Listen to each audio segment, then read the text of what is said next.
اسعد المتضررين بالبلوه اللي احنا فيها دلوقتي. حصل ابدا بيتنا بقى على الارض سواء عقار طالع جنبينا 11 دور ولا 13 دور. 13 دور داخل، وعملنا 100 محضر ورحنا الحي ورحنا القسم وفي قرارات على ازاله الادوار المخالفه.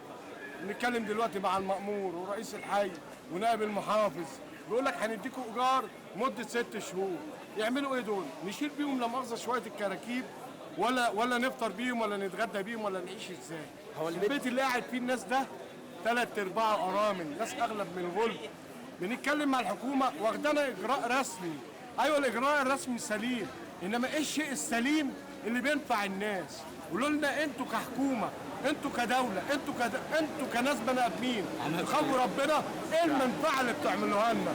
واقفين من الصبح، البيت واقع من امبارح من الساعه 2. كل واحد دلوقتي عمال يكلمك كلام هو بيقضي تحصيل حاصل.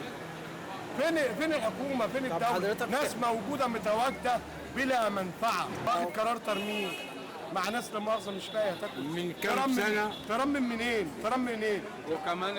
وكمان الحي قال لا اخلة، ومع ذلك معنى كلمة ان هو لا اخلة يعني بما معناها ان البيت سليم وكل حاجة والسكان يقعدوا فيه. اللي بنطالب بيه الحق. الناس نامت في الشارع، ربنا فين حق ربنا؟ فلوسهم راحت. قول لي احنا مصيرنا ايه دلوقتي؟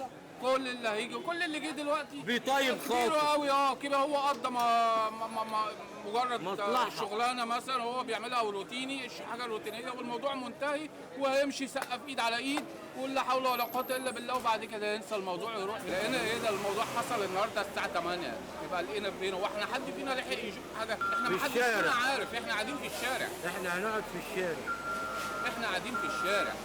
الناس اللي ساكنه هنا هو 3/4 هي ارامل، ومعظمنا ناس فقراء، ناس على قد حالها.